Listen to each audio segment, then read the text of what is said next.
Glória a Deus. Abra sua Bíblia comigo, por gentileza, em Romanos, capítulo de número 4. Se você sabe que você tem o nosso estudo, você pode acompanhar ele ali pelo nosso aplicativo, não é?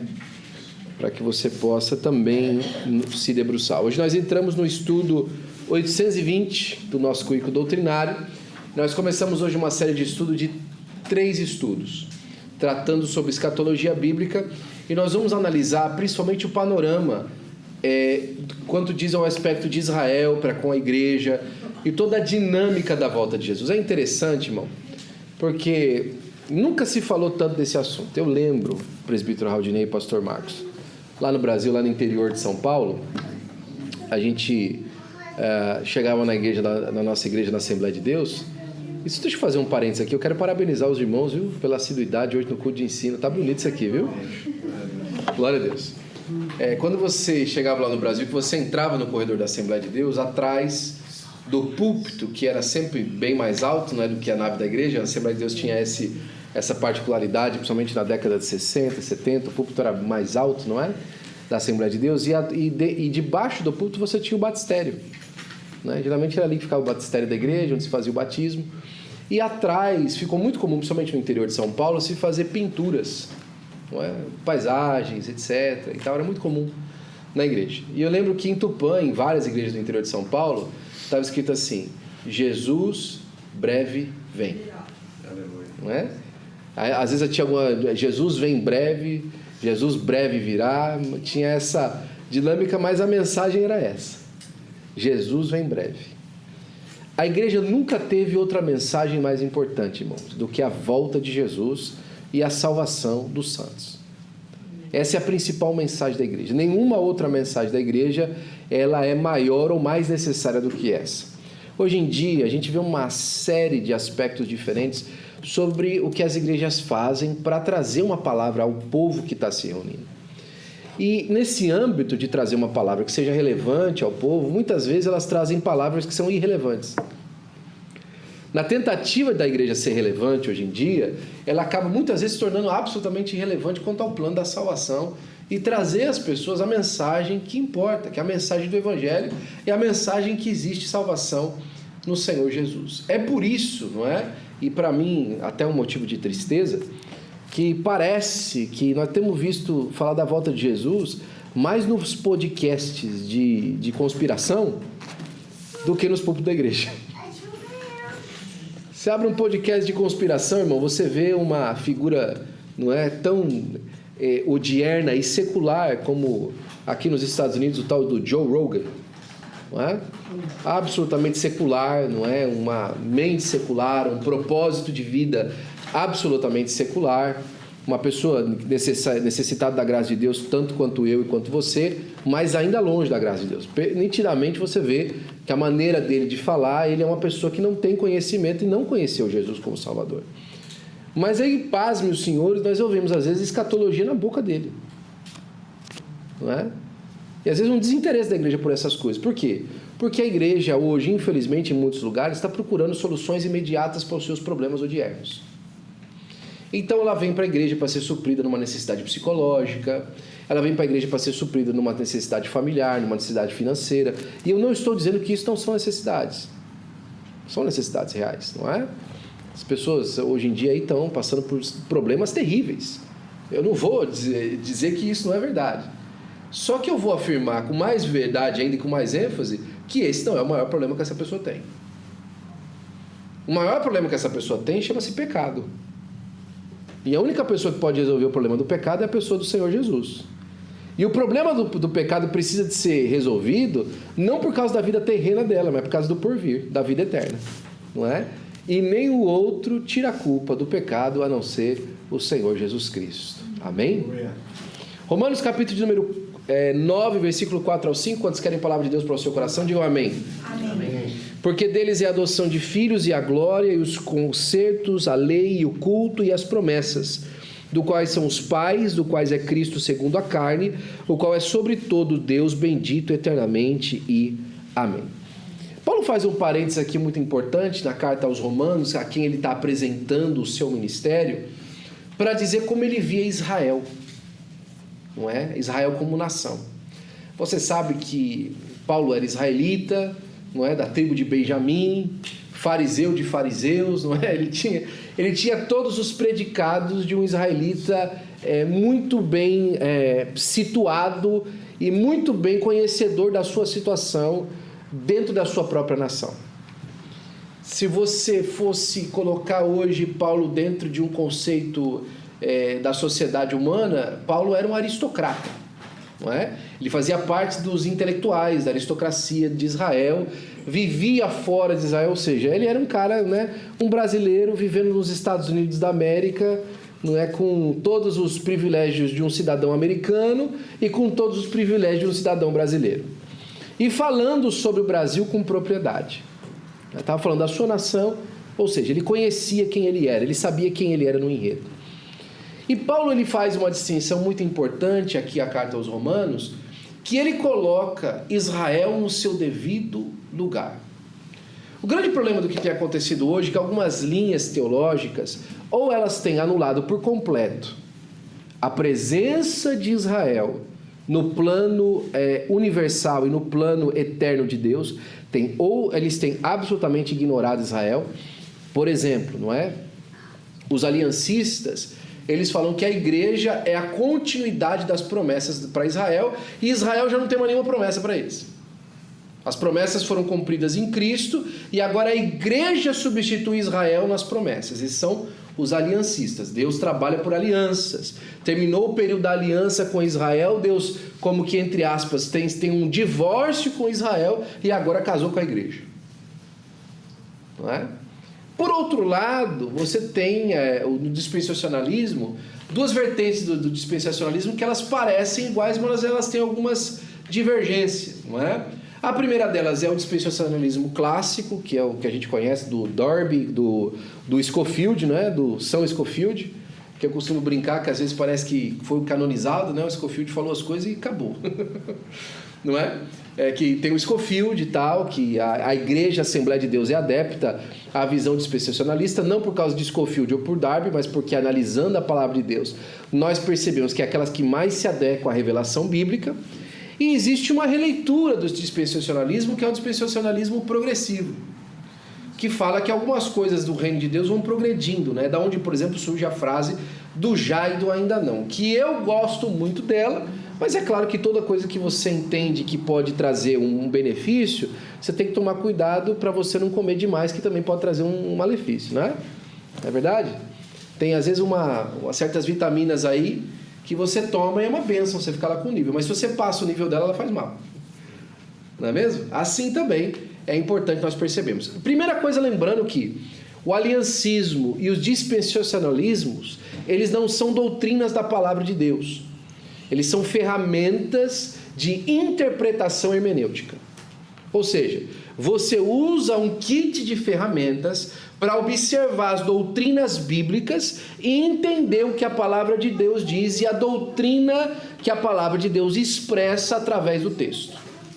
Então, de maneira nenhuma, o dispensacionalismo, na maneira como nós estudamos, é doutrina, mesmo porque o dispensacionalismo, como nós estamos trazendo, ele trata de, pelo menos algumas vezes, 7 dispensações, tem alguns que falam de 12 dispensações, e a palavra de Deus fala apenas de 3, não é?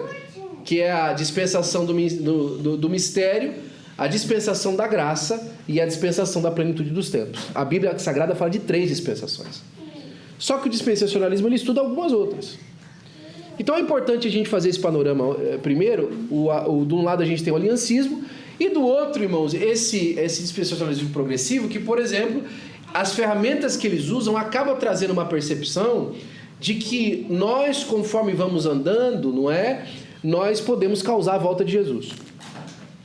O aliancismo, por exemplo, é um pouquinho mais complicado, porque ele fala que a igreja de Jesus na terra é já o início do reino milenial, ou seja, nós vamos exercer o reino milenial na terra sem Cristo.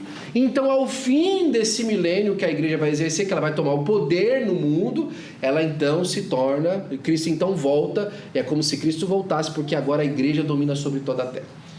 O problema disso são vários, né? O primeiro deles é de que a igreja então teria um plano de poder político. E isso é terrível, irmão. Do ponto de vista teológico, doutrinário, não é? Escatológico nem se fala, porque aí é pior ainda. Mas do ponto de vista doutrinário, da revelação bíblica, do que é o plano de Deus para o homem, isso não está mais longe da verdade do que isso aí. Não é? Por quê? Porque fala que de alguma maneira essa carne consegue ser restaurada. Sendo que a Bíblia Sagrada é claro sobre o fim de toda a carne. Não é? Por que Paulo fala de um corpo glorificado? Só um aspecto para pincelar para você. Porque essa carne e esse mundo está condenado ao juízo do fogo.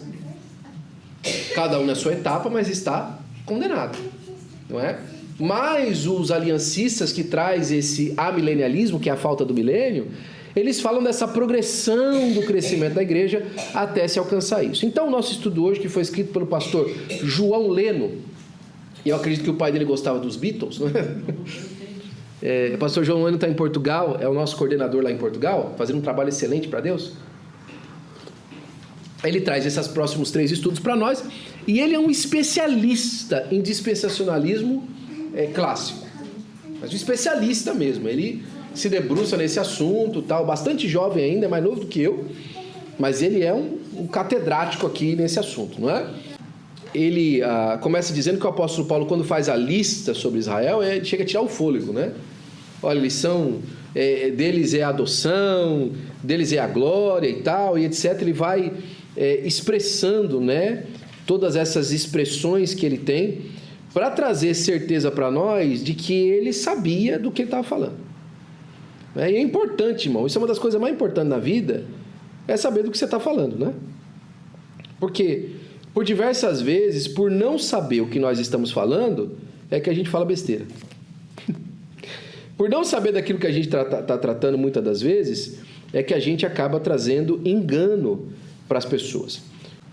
Então ele faz esse princípio. De novo, a gente vai agora tratar 3 estudos. Esse primeiro, que nós vamos nos debruçar, ele vai trazer aspectos. Mas é importante, nós vamos conhecer primeiro o plano redentor de Deus, depois os impérios da história de Israel, e no terceiro estudo a nossa resposta a tudo isso e a fidelidade ao serviço cristão. A primeira coisa que é importante a gente entender aqui, o pastor João Leno fez questão de colocar isso bem explícito no nosso estudo e a gente tratar disso bastante, é que é um pano de fundo que dá sentido a tudo. O reino de Deus, Israel e a igreja e as nações não são 3 histórias soltas, são 3 fios de uma só trama, que caminha para o dia que em Cristo reinará sobre toda a terra.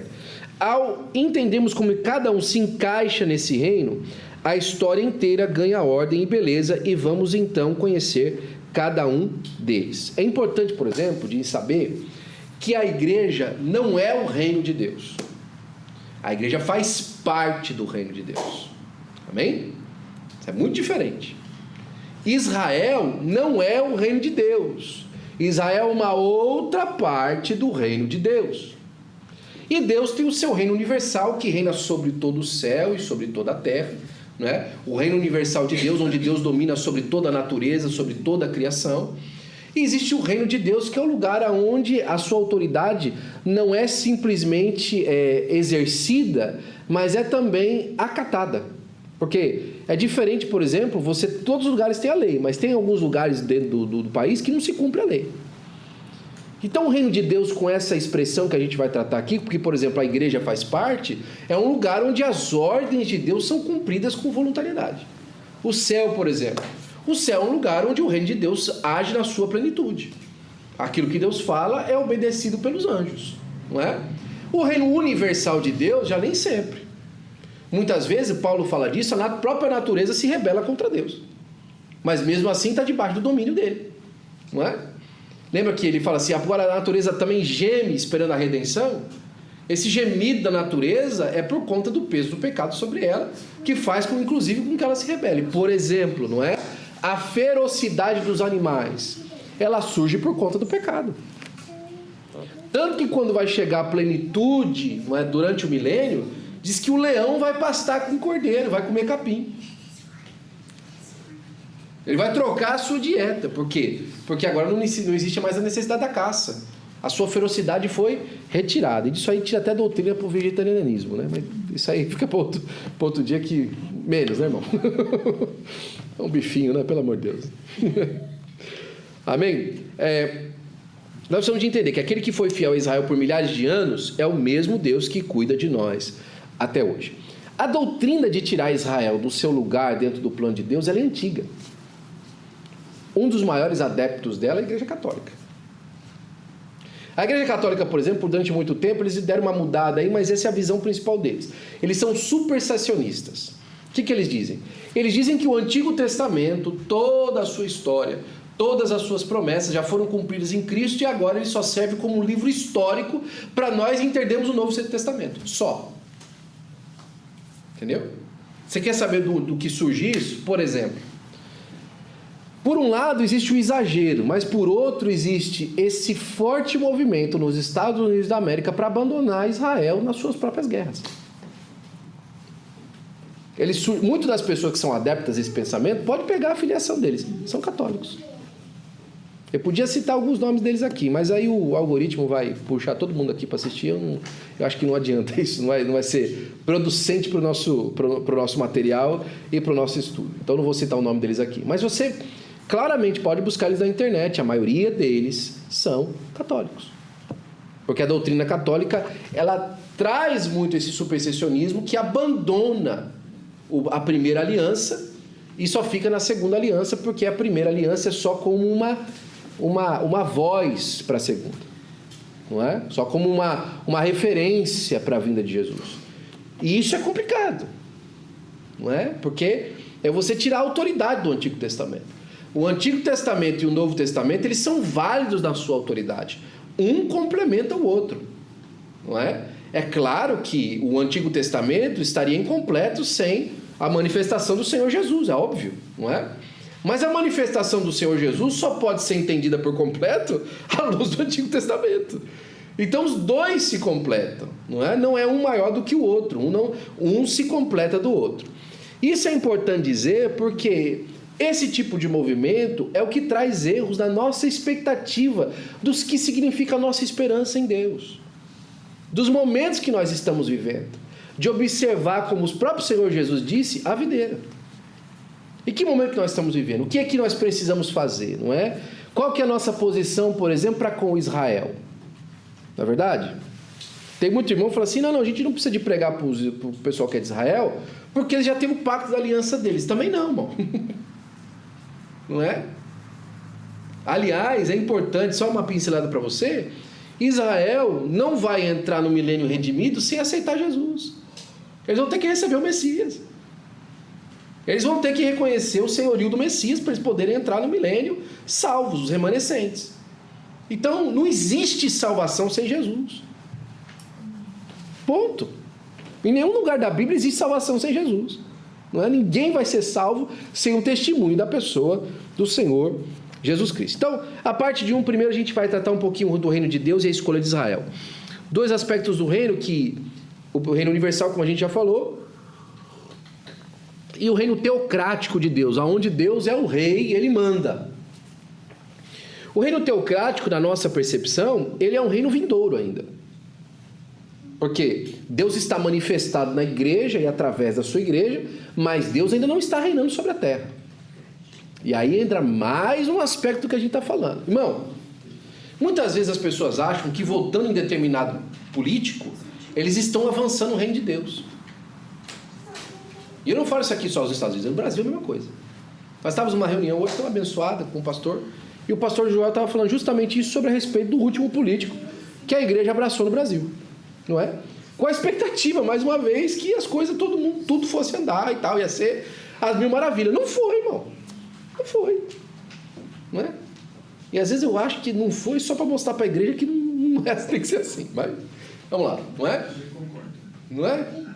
Por quê? Porque às vezes a gente acaba abraçando um messianismo sem o Senhor.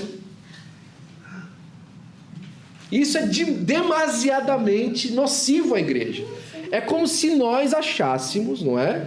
Isso foi um comentário bem forte do nosso pastor hoje pela manhã. É como se nós achássemos que determinado político vai acabar com todas as guerras, não é? Vai acabar com a fome do Brasil, vai fazer todo brasileiro prosperar, todo mundo agora vai ter seu negócio, vai ser uma maravilha e tal. Não é que a justiça vai funcionar da maneira que deve, que os políticos vão votar lá da maneira como deve, como se o político, apoiado pela igreja, pudesse fazer isso. Ou seja, é um reino estabelecido pela igreja e não por Cristo. E a igreja não estabelece o reino. Quem estabelece o reino é Cristo. E nem através da igreja. A igreja manifesta o reino, mas não estabelece o reino. E são duas coisas diferentes. A igreja, enquanto anda na terra, ela manifesta o reino de Deus. A cultura do reino, os princípios do reino, a postura do reino, a mensagem do reino, os atributos do reino, mas ela não estabelece o reino. Na verdade, ela é a manifestação do reino estabelecido no já e do ainda não, só para deixar os teólogos nervosos. Não é? Ela é a manifestação do reino no já, enquanto ainda não o vindouro não é estabelecido. Mas manifestar não significa estabelecer. Por exemplo, quando nós estamos andando com um passaporte brasileiro na mão, na América, nós representamos o Brasil, mas nós não somos o Brasil. Nós temos a cultura do Brasil, a maneira do Brasil, o idioma do Brasil, mas nós não somos o Brasil. Não é? Para você ir no Brasil, você tem que ir lá. Não é no Brasil. Ou entrar numa embaixada, porque ali é território brasileiro, mas ainda ali território brasileiro em terra estrangeira. Até que então você chegue no Brasil, e aí lá é Brasil mesmo. Assim também é o reino vindouro. Você tem a manifestação, mas não pense que a igreja agora vai invadir todos os lugares e vai trazer o reino de Deus para aquilo ali. Não, irmão. Nós manifestamos o reino de Deus ali. E até por isso é importante para nós, para percebermos essa progressão. Então, o reino de Deus que foi perdido no Éden, justamente porque o pecado entrou e aí foi quebrado, os nossos pecados causam distanciamento entre você e o nosso Deus. Nós fomos cortados do reino teocrático de Deus, onde Deus mandava em tudo, e agora ficamos fazendo parte do reino universal, debaixo do domínio das trevas. Saindo do Éden, quando nós entramos no pecado, nós somos cortados do reino de Deus, fazendo parte ainda do reino universal, mas agora debaixo do domínio das trevas. É por isso que Paulo fala em Colossenses, capítulo de número 1, versículo de número 13, que nós somos transportados do domínio das trevas para o reino do Filho do seu amor. Porque agora foi feito o transporte de novo, de maneira espiritual, não na sua plenitude. Porque próprio Paulo fala em uma segunda carta que agora nós conhecemos por figura. Nós vemos por figura, não é? Nós vemos os tipos do reino sendo manifestado, mas não o reino na sua plenitude, né? A promessa de Israel era o canal dessa expressão daquilo que ele queria do reino, que Deus queria para o reino. Eu quero uma nação que seja a minha representação nos povos. Então Israel foi levantada por Deus para ser um reino sacerdotal. O sacerdote de Israel? Não, Israel toda, cada israelita. Por isso a mensagem para Abraão e a sua descendência: em ti serão benditas todas as famílias da terra. Por quê? Porque o sacerdócio da nação israelita ia trazer bênção às nações. Mas é que acontece, Israel também peca. E agora o próprio Israel precisa de um sacerdócio, né? E aí por isso o sacerdócio araônico, para trazer, para representar o Israel, que era para ser nação santa, diante de Deus, para que eles sejam ali redimidos do seu pecado, até a plenitude da chegada do Messias, que então cumpre a palavra que foi dada a Abraão, que em ti seriam benditas todas as famílias da terra, e do reino sacerdotal em Cristo, trazendo então agora a manifestação sacerdotal através da pessoa de Jesus, para que os homens possam novamente se conectar com Deus através da pessoa dele. Por que isso é importante? Porque ele faz para a gente entender as etapas do porquê de cada uma das coisas aconteceram. Daniel 1, 2 e 21 mostra que Deus não está a parte dessa sequência de questões, não é? Lá em Daniel 2:21, e aí, meu amigo, isso aqui é um dos motivos pelos quais nós oramos pelas autoridades também. Olha lá.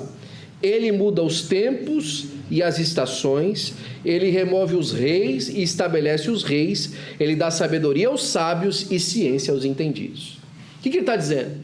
Que não existe nenhum poder no universo que não esteja debaixo do domínio de Cristo, debaixo do domínio de Deus, ainda que nós não gostemos dele. Não é?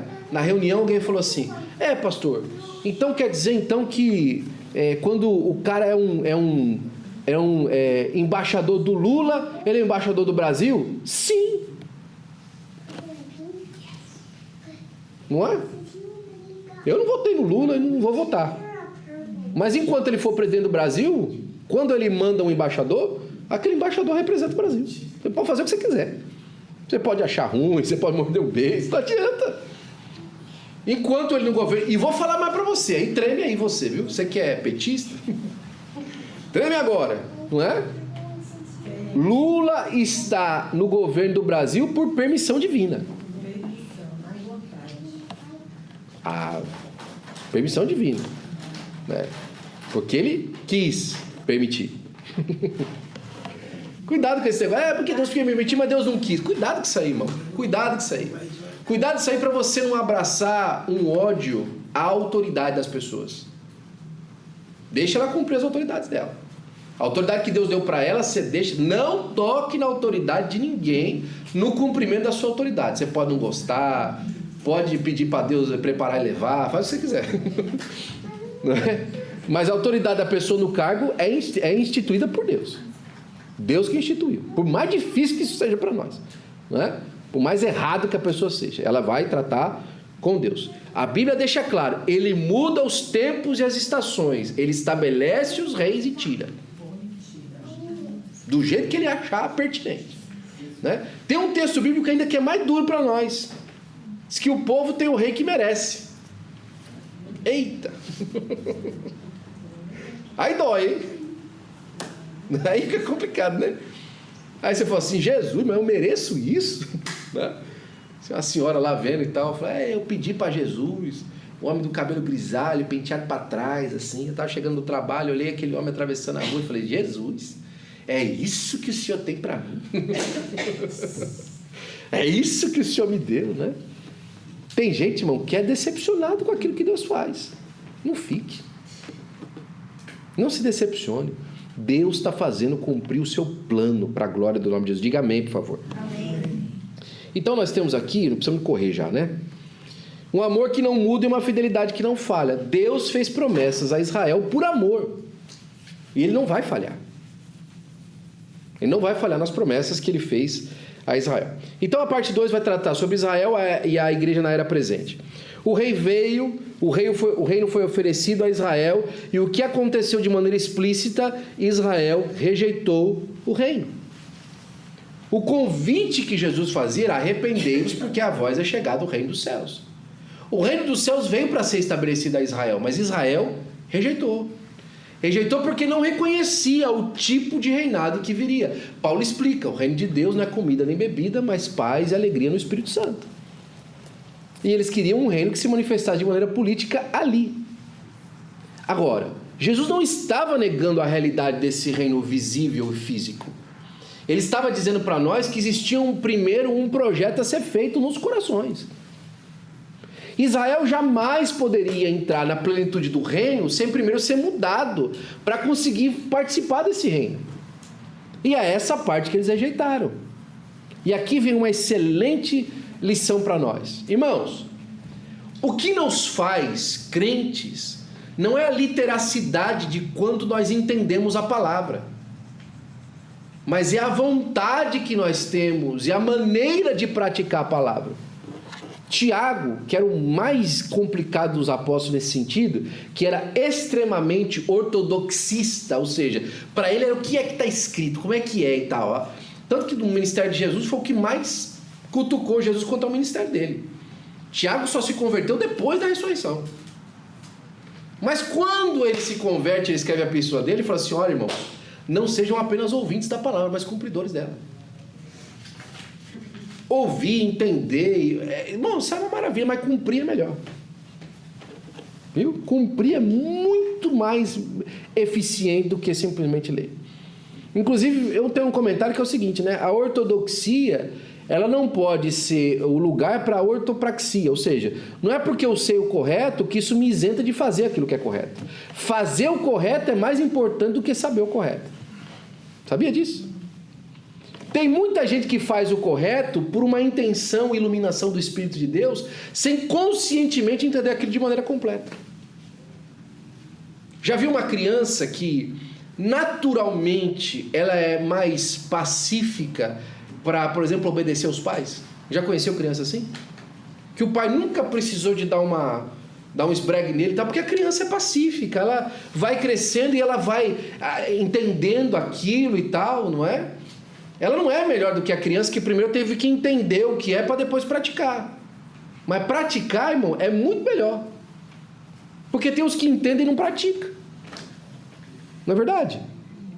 E a gente consegue ver fácil que a criança que vai praticando aquilo que é o correto de maneira mais orgânica, ela consegue conquistar coisas muito mais fáceis ou não? Apesar de que quando a coisa é muito orgânica também, ela vai entender as coisas de maneira muito orgânica. Às vezes quando chega a vida futura, que ela começa a ter as preferências dela, por as coisas terem vindo muito orgânica, agora quando ela ouve o certo, mas ela já tem uma prática ali que é mais ou menos errado, é difícil ela ser corrigida. Porque ela nunca teve correção, ela sempre entendeu que aquilo era o certo fazer. Por isso, irmão, as duas coisas andam de mãos dadas. Aprender e praticar. Aprender e praticar. Nós precisamos aprender para poder praticar. Em nome de Jesus. Diga amém, por favor. Amém. Amém. Então, essa rejeição do povo de Israel trouxe um adiamento dessa plenitude do reino, não é? Mas não é um adiamento tipo assim, deu ruim. Entendeu? Que Deus falou assim, ih, rapaz, o povo não adianta, vamos então, quem tem aí? Não foi isso, não é? A parábola da festa, às vezes até parece isso, né? Mas não. Não foi um adiamento porque o povo não quis vir. É porque era mistério. As parábolas de Jesus avisavam desse adiamento, dessa rejeição, não é, de Israel. E aí que surge essa era intermediária, a igreja e o mistério, porque a igreja era um mistério que estava escondido em Cristo, não é? Efésios 3, 4 e 6, acompanhe comigo essa leitura aí, está no seu estudo. O qual noutros séculos não foi manifestado aos filhos dos homens, como agora foi revelado pelo Espírito Santo aos seus santos apóstolos e profetas, a saber que os gentios são co-herdeiros e de um mesmo corpo, participantes da promessa de Cristo pelo Evangelho. Surge então essa surpresa. A igreja. É interessante, inclusive se você vai à carta de Gálatas, a motivação da carta de Gálatas, vocês lembram qual que é, né? Chegou um pessoal lá para a igreja dos Gálatas, falando para eles o seguinte, ó, vocês foram aprender aí com Paulo e tal, que legal. Só que, nós temos que guardar as festas judaicas. Nós temos que andar igual o povo de Israel, tá? E Paulo ficou sabendo disso. É uma das cartas mais bravas que Paulo escreve, né? Sim, gente, vocês começaram pela graça, agora vocês estão voltando para a lei, que negócio é esse? Não é? E ele fala uma expressão, e eu vou explicá-la para você hoje. Olha, o tal que ensinou isso para vocês, ele devia ser cortado. Está falando isso, não é? Por que ele está falando isso? Porque o ensinamento que eles estavam dando é que aqueles que eram gentis tinham que passar pela circuncisão. E ele está falando justamente isso. Olha, esses que estão falando que você tem que se circuncidar, ele devia ter a circuncisão dele ser feita direto, já cortar tudo. É isso que ele está dizendo. O tamanho da raiva que ele fica de as pessoas estar fazendo aquele povo pecar através da idolatria dos símbolos. Bom, nós estamos numa sinagoga. Mas você nunca me viu aqui pregando de talite, com kippá na cabeça, tirando minha careca. Não é? Você nunca me viu colocando aqui uma menorá na frente do púlpito, ou então uma arca da aliança. Por quê? Porque esses símbolos não são para nós. Eles são para a igreja. São para Israel, desculpa. Não são para nós, eu não sou sinagoga não. Eles não são para nós, eles são para Israel. São símbolos de uma aliança para um outro povo, onde Deus falou. para nós, eles servem de símbolos, de tipos que Deus estava manifestando, mas não para ser trazido dentro da igreja. Era justamente o problema que Paulo estava enfrentando lá com eles, que eles estavam trazendo agora os símbolos do judaísmo para dentro da igreja. E aí ele termina falando o seguinte: olha, vocês têm que entender que nós não somos da Jerusalém terrestre, não temos que ficar olhando para a Jerusalém terrestre. Nós temos uma Jerusalém celeste, que é a mãe de todos. Como diz o texto: alegra-te muito, ó estéril. Isaías 54, vai ler Isaías 54 para você ver. Quando ele fala da estéril que não tinha filhos, ele está falando da impossibilidade de Deus manifestar filhos no meio dos homens por conta do pecado. Mas agora, você lembra que Isaías capítulo 54 vem depois do 53. E o que trata 53? Da manifestação do Cristo, do sofrimento do Senhor Jesus, do Messias. Passando do sofrimento do Messias, o que acontece agora? Alegra-te muito, ó estéril que não tinha filhos, alarga as tuas tendas, porque maior são os filhos da estéril, da solteira, do que o da casada. O que ele está dizendo? Agora a filiação da igreja se tornou muito maior do que aquela que tinha da promessa. A igreja, por conta dos gentios, tem capacidade de gerar filhos a Deus muito mais do que Israel. É isso que ele está dizendo. E aí ele vai acompanhando. Olha só, os filhos dela serão chamados discípulos do Senhor. Ela está toda ataviada de joias. Fala dos dons da igreja, está tudo lá. O que Paulo está trazendo, e no final ele inclusive fala assim: olha, graças seja todos aqueles que são da Israel de Deus. O que ele está dizendo? Ele não está dizendo que o povo de Deus da igreja é uma nova Israel, não. Ele está falando que agora, por conta de o Israel ter sido um tipo do passado, ele serve de um símbolo para aquilo que significa a igreja, mas não significa em tempo nenhum que a igreja é uma substituição de Israel. Uma coisa é uma coisa, outra coisa é outra coisa. Amém até aqui? Eu não quero que fique muito complicado também para a gente não tomar água de hidrante, né?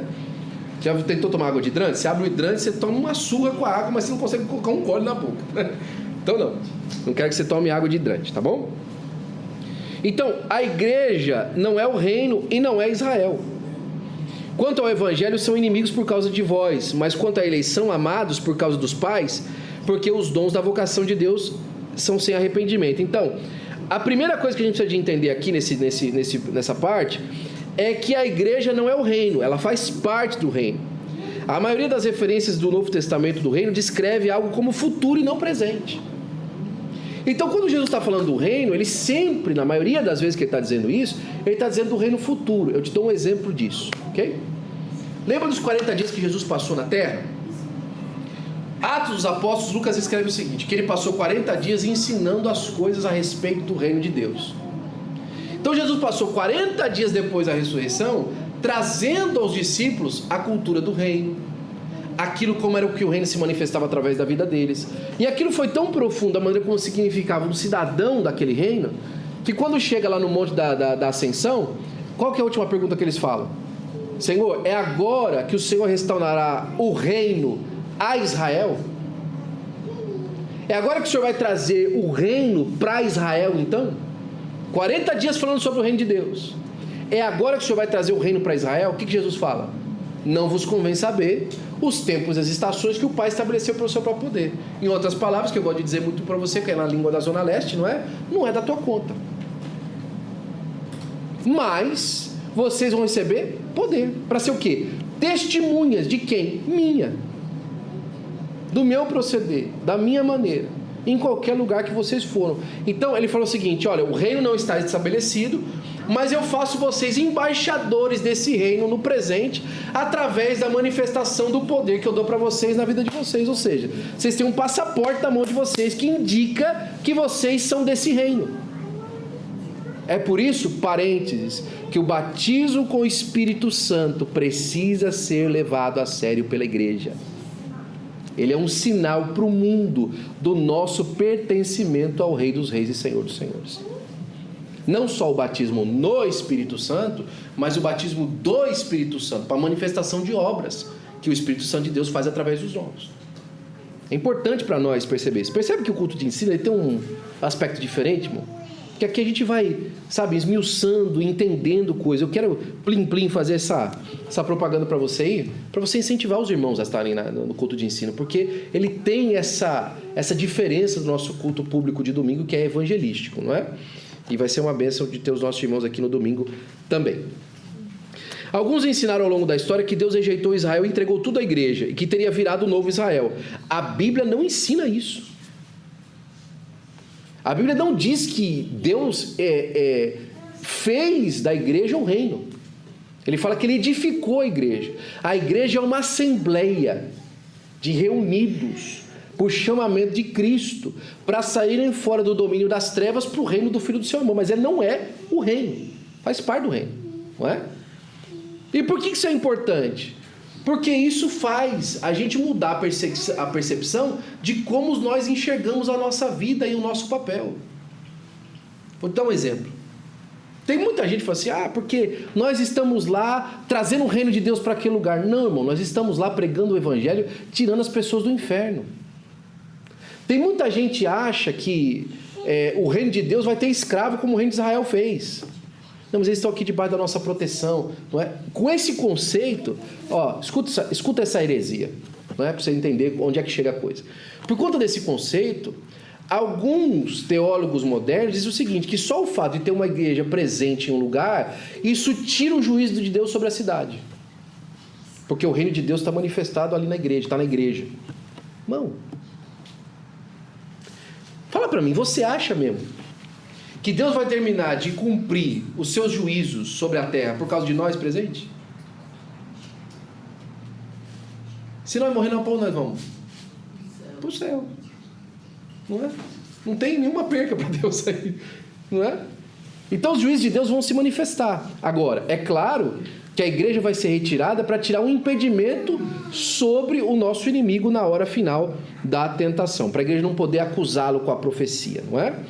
A fidelidade de Deus persevera Israel na perseguição, porque em todo o tempo Israel foi perseguido, durante toda a história da igreja. Durante toda a história do mundo, Israel foi perseguido, né? O pastor João Leno marca alguns aqui. Em 1099, 80 mil judeus e muçulmanos foram massacrados em Jerusalém pelas cruzadas. O concílio de Latrão, por exemplo, em 1215, não é? Que obrigava judeus e europeus a usar a estrela de Davi como marca de identificação. Você acha que foi os nazistas que inventaram dos judeus usar aquela estrela de Davi para identificação? Não foi. Não é? Olha só. O concílio de Latrão. Sabe quem foi o concílio de Latrão? A igreja. A igreja católica. Foi a primeira a fazer os judeus usarem a estrela para identificação. Para serem cerceados, não é?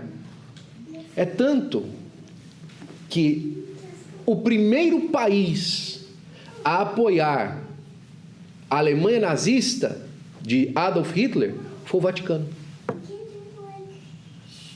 Foi a primeira nação do mundo a apoiar o terceiro Reich do Adolf Hitler foi a Igreja Católica e o Vaticano, não é? Então, bom, isso é antigo. Isso é antigo, não é? Em 1290, a Inglaterra expulsa todos os judeus do seu território. A Inglaterra. Não estou falando da Alemanha nazista, estou falando da Inglaterra, 1290. Não é? Em 1348, cerca de 1 milhão de judeus foram aniquilados em toda a Europa durante a peste negra. Eles criam, durante a peste negra, que a peste negra é uma doença que passava pelos judeus. Os judeus eram os portadores da peste negra. Então, se eles achavam um judeu, mesmo que ele não estava doente, eles matavam aquele judeu porque ele que trazia a peste negra. Não é? Em 1483, começa a Inquisição Espanhola, cerca de 30 mil judeus foram queimados na fogueira. A Inquisição Espanhola matava todo mundo que era herege, inclusive os nossos irmãos pentecostais da época. Se encontrasse alguém falando língua estranha, tendo visão, era bruxaria, era morto durante a Inquisição. Mas junto com eles, judeus, 30 mil. Não é? Então vem aí, entre 33 e 45, o Holocausto, 6.250.000 judeus assassinados pelos nazistas, 1,5 milhão eram crianças com menos de 14 anos. Absoluto genocídio do povo judeu. Não é? Em diferentes momentos da história, instituições e pessoas religiosas, supostamente a serviço de Deus, colaboraram para o ódio contra Israel. E ainda hoje, sobre outras formas, o ódio continua. Mas pare e pense, depois de 1000 anos de perseguição, inquisição e holocausto, onde está o povo judeu? De pé para a glória do nome de Jesus. No dia 14 de maio de 1948, Deus continua cumprindo mais uma etapa do seu plano, trazendo de volta a nação de Israel como um Estado. Agora, a nação de Israel não é o Estado de Israel. São duas coisas distintas. A nação é muito maior do que o território de Israel. E mais importante, só existe um Estado território de Israel porque, em primeiro lugar, tem uma nação. Agora, o mais importante é a nação, não o Estado. Mesmo porque a restauração do Estado de Israel, ela não é plena. E aqui vem mais um ponto interessante para você entender e pesquisar. Israel, nesse entendimento escatológico, e aí vem um termo que você está ouvindo muito hoje, cristão zionista, ou cristão sionista.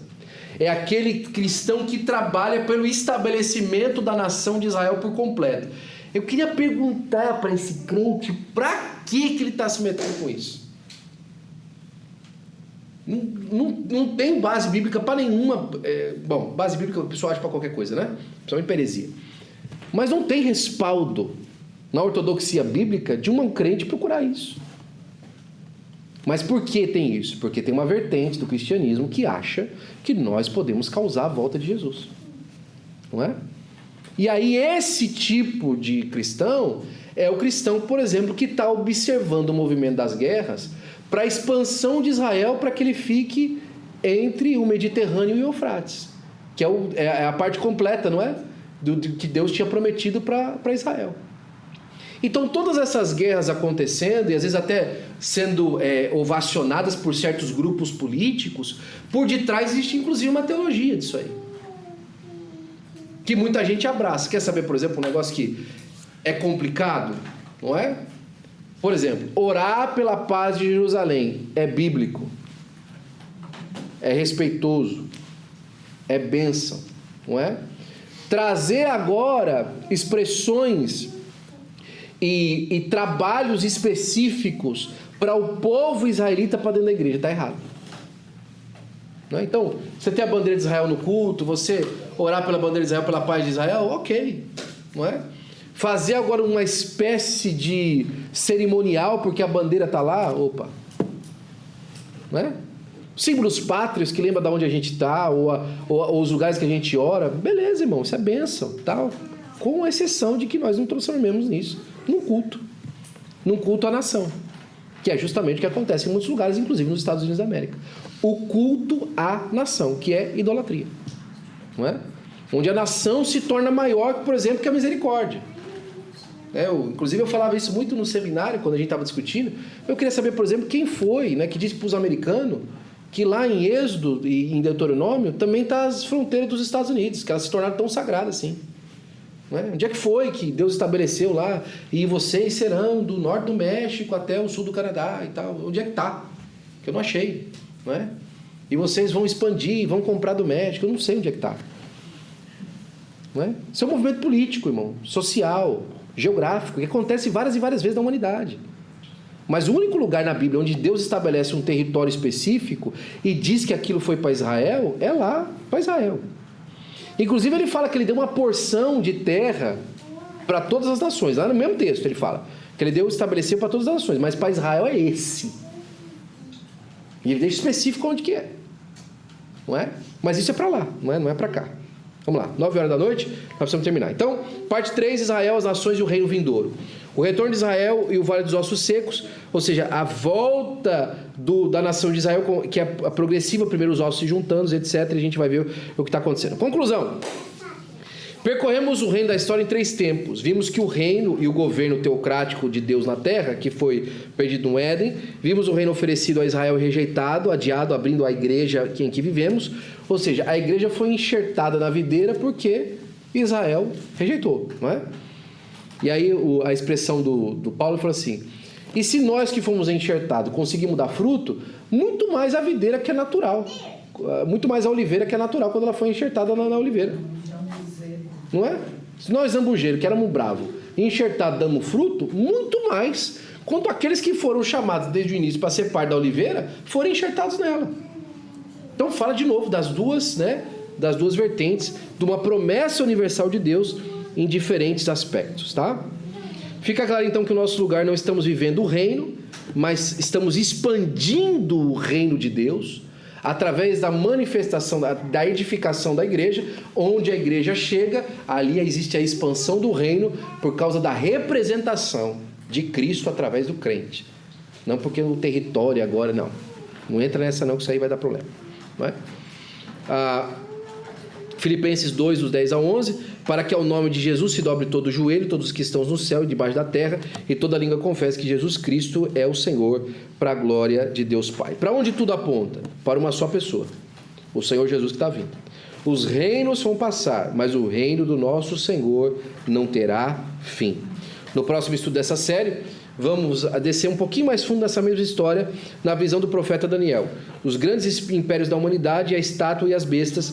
Ali veremos como o reino é oferecido de novo a Israel no futuro, quando a nação enfim reconhecer o Messias, e como pedra cortada sem auxílio de mãos, fere o pé da estátua e desfaz todos os reinos dos homens, dando lugar ao reino eterno de Cristo, o reino de Deus na história e o seu triunfo final.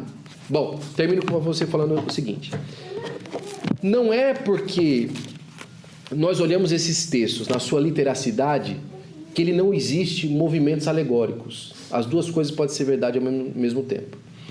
Quando nós vemos uma profecia bíblica, geralmente as profecias elas podem ser interpretadas de referência dupla, ou seja, ela tem uma manifestação direta em um lugar na história, mas ela também serve para compreender um tempo e uma estação à luz daquilo. Exemplo disso: filhinhos, é já a última hora.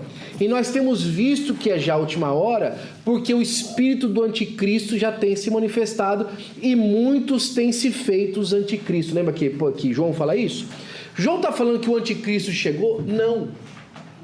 João não está falando que o tempo do anticristo chegou para que ele apareça. O que ele está falando é que o tempo da chegada dele parecia se aproximar porque pessoas têm abraçado o seu tipo, o seu símbolo na sua maneira de viver. Então, assim também, nas expressões bíblicas, nós percebemos, por exemplo, que a igreja, que ela não é o reino de Deus, mas ela manifesta o reino através da sua presença, ela está em todos os lugares do mundo.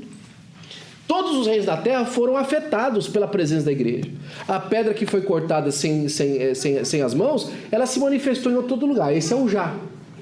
Mas a manifestação da profecia de Daniel, que a pedra que foi cortada e esmiuça o pé da estátua, e então vem tomar toda a terra, ainda não. Porque essa profecia ela também é literal. Então nós temos que observar as coisas da palavra de Deus, entendendo que tem coisas que nós conseguimos enxergar o que Deus quer dizer através do movimento da igreja e daquilo que a igreja faz, mas em contrapartida nós não podemos abraçar isso como cumprimento literal dessas coisas porque elas ainda estão no futuro. Amém? Amém.